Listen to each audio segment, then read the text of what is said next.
তোর ভাইয়ের খবর খুললো, তোর দাদার খবর খুললো। আজকের তোর বাড়িতে তোর মেয়ের বিয়ে হচ্ছে, গ্রামের 300 লোক দাওয়াত পায়, মেম্বার দাওয়াত পায়, প্রধান দাওয়াত পায়, পার্টির চামচারা দাওয়াত পায়। খোদার কসম ওই 4টে পরি অসহায় কবর খোলার লোক তোর মেয়ের বিয়েতে দাওয়াত পায় না। আমি বাস্তব বললাম না অবাস্তব বললাম? ওই বড় ষাঁড়ের বিয়ে হচ্ছে, বড় বেটা 20টা টানা শুনো বলে। প্রথম টানা শুনো ড্রাইভারের পাশে প্রধান সাহেব বসে, কুরবানের ভাইরা ভাই মানে কি হারাম মাল বিসমিল্লাহ বলে খাবে। আমি বদরামি করতে আসিনি। শোনো, একটা মানুষ মানে ফোন করে 400 টাকা, সকালে উঠে রেডি হবে, কাজে যাবে, 400 টাকা মাইকি হাঁটতে করিমির পান মুড়ি খোদার কসম ওপর একটা লোক মরে গেছে, আর আমি 400 টাকার লোভে কাজে যাও, কাজ করব। ও 400 টাকার রোজ ছেড়ে বিনা স্বার্থে কাঁধে কোদালে তোর বাপের বাবা কইলো বড় জমানের ছানা তোর ছেলের বিয়েতে গ্রামের মেম্বারকে দাওয়াত করেছি। হারামের চটকারের টাকা খাবি বলে মেম্বার যদি দাওয়াত পায়, বুথ সভাপতি যদি তোর ছেলের বিয়েতে দাওয়াত পায়, ওই 4টে গরিব কবর খোলার লোক তোর ছেলে মেয়ের বিয়েতে দাওয়াত পাওয়ার অধিকার রাখে না, রাখে না। এই বাস্তব কথাগুলো আমি তুলে ধরি তো।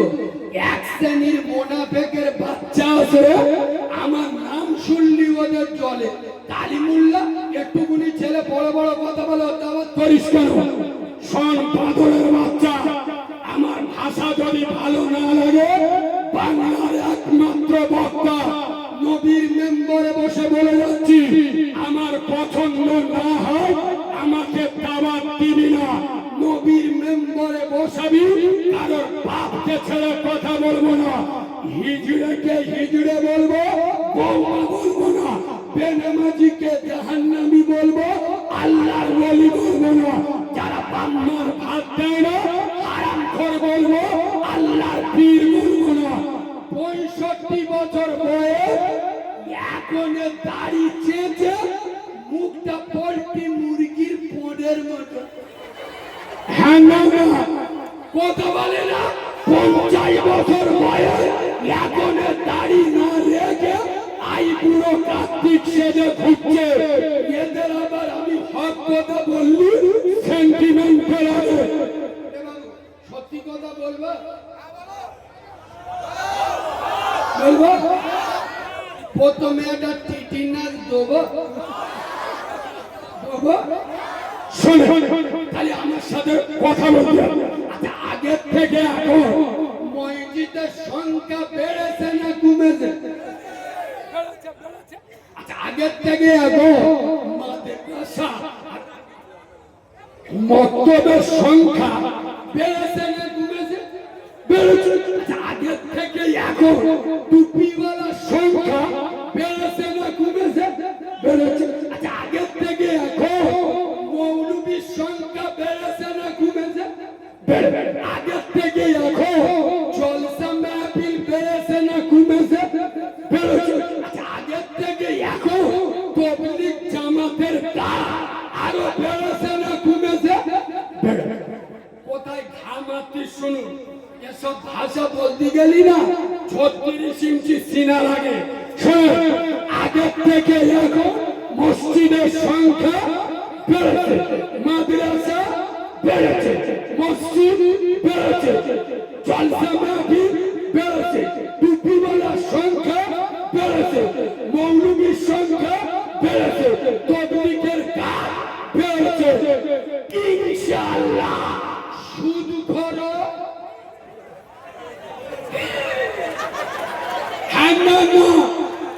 যারা পাড়ায় পাড়ায় তাবলীগের চাপ বেড়েছে, ইনশাআল্লাহ পাড়ায় পাড়ায় বন্ধন লোনের গ্রুপ লোনের চাপ।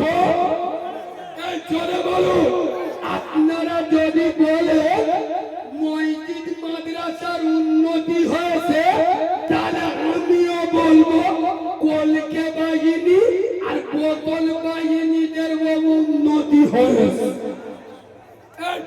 বলছি না ভুল বলছি?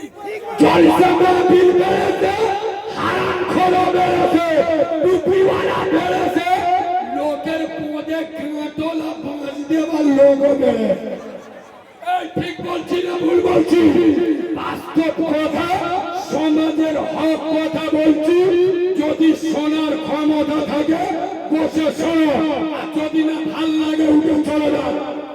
এই কথা শুনছে পরিষ্কার বলছি, আমি বাচ্চা মৌলানা কারিমুল্লাহ চাহাবি, খোদার কসম, এই মোল্লার বাচ্চারা তাবলীগ করো, ফুরফুরা করো, আল হাদিস করো, দেওবন্দ করো, হেফজুল্লাহ করো, আজান গাছি করো, কোন বাবার মাজারে চিৎকার হয়ে শুয়ে থাকো, সিপিএম করো, কংগ্রেস করো, তৃণমূল করো, আইএসএফ করো, আইটিসি জানে, যার ভিতরে নামাজ নাই ওর ঈমান নাই।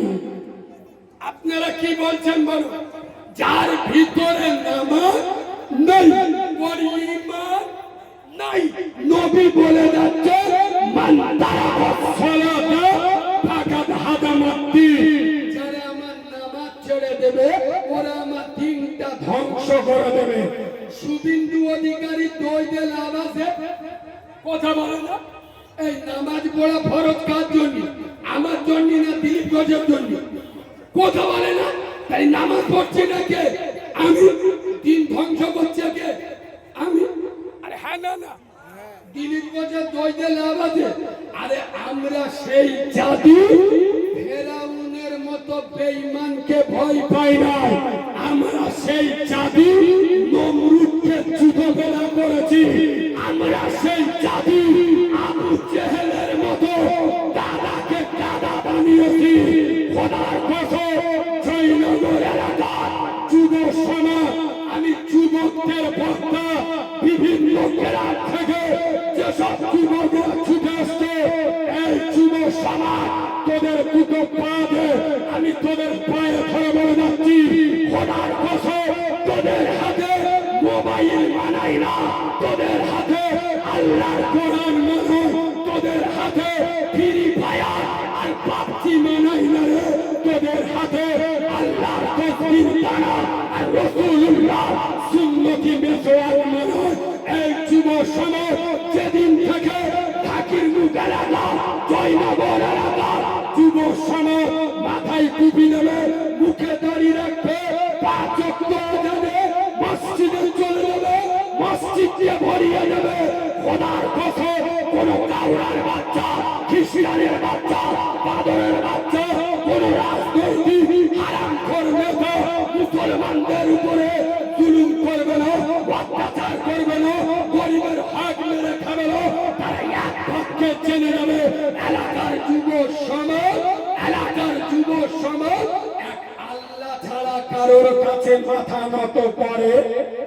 জোরে বলো করে। নারায়ে তাকবীর, নারায়ে তাকবীর। তার কেটে গেছে, আমি চেল্লাচ্ছি, উনি আওয়াজ কম করে দিচ্ছে। এবং আমাদের এই যে যুব সমাজগুলো বোঝো, এরা আজান দিলি মসজিদে যায়, কথা বলে না। শুক্রবার জুমায় যখন আজান হবে, করিম পড়বে এমন জামা দেখলি মনে হবে আজরাইলির মামা। এ হ্যাঁ না না, যে আতর মেরেছে আল্লাহর কি দেবো, শয়তান এসে বলে ও পড়বি না, তুই শালা আমাদের ডেঞ্জারের মাল, একাই সামলে আমি 3 মাস আইবো। এই বাবু সারা সপ্তাহ নামাজ পড়ে না, শুক্রবার জুমার নামাজ পড়ে, এরকম চিটিংবাজের সংখ্যা বেশি না কম? আজকের আমি এমন একটা ওয়াজ করছি, শুনে দেন। এসব ওয়াজ বাংলার কোন বক্তার মুখে পাবেন না। জুমার নামাজ কাদের জন্য? এই যে আমরা জুমার নামাজ ভিড় করে পড়ি, জুমার নামাজ কাদের জন্য বলবো? এই শোনে, আমি উর্দু ওয়াজ করবো না, শুধু কোরআন হাদিস বললে আপনারা বুঝতে পারবেন না। বাস্তবের সাথে এমন মিল করবো, স্কুলে না যাওয়া মাল সেও বুঝতে পারে, শুধু কায়দাটা শিখে না। আমার বাড়ি মুস্তি থানার সংগ্রামপুর স্টেশন। আমাদের এলাকাকে বর্তমান 2য় মেটিয়াপুর বলে, মানে আমাদের ওখানে জরি দর্জি এমব্রয়ডারি কাপড়ের কাজটা বিরাট হয়। গুরুত্ব দিয়ে শোনে, আমাদের ওখানে সিস্টেম কারিগররা সারা সপ্তাহ কাজ করবে, পয়সা পাবে সপ্তাহে একবার, রবিবার। কি বার? রবিবার। আচ্ছা কোন কারিগর যদি সারা সপ্তাহ কাজ না করে, কারখানায় না যায়, মেশিনে না বসে, ও মাল যদি ডাইরেক্ট রবিবার পেমেন্ট আনতে যায়, আগো পোস্টাগার কাঁচিটা নিয়ে চোখে চুমো খাবিনি? কথা বলে না বাদরের বাচ্চা, সারা সপ্তাহ কাজে আসিনি, মেশিনে বসিনি, আর রবিবার পয়সা দিয়েছি, আগো জুতো পায়খানা ছুঁইবে, মুখি ঝাড়বিনি? কথা বলে না এই মুচো মানুষ ছানা, তোদের আর কোন ভাষায় বোঝাবো? কোন ভাষা বললে তোরা বুঝবি? খোদার কসম, জুমার নামাজ 5 ওয়াক্ত মুসলমানদের জন্য শুক্রবার জুমার দিন। আল্লাহ দেখে বলে, কিল্লা দুর্গানগরের মুসলমান আজ চলে আয়, আজকের জুমার দিন তোরা যারা 5 ওয়াক্ত নামাজ পড়িস, আমার মসজিদ ভরে দেখেছে, আদরের বিবিকে ছেড়ে আরামের বিছানা ছেড়ে আমার ঘরে ছুটে এসছি, আমার মসজিদ দুপুরে দেখেছে, ক্লান্ত শরীরে আমার ঘরে ছুটে এসছি, আমার মসজিদ বিকেলে দেখেছে, ঘুম চোখে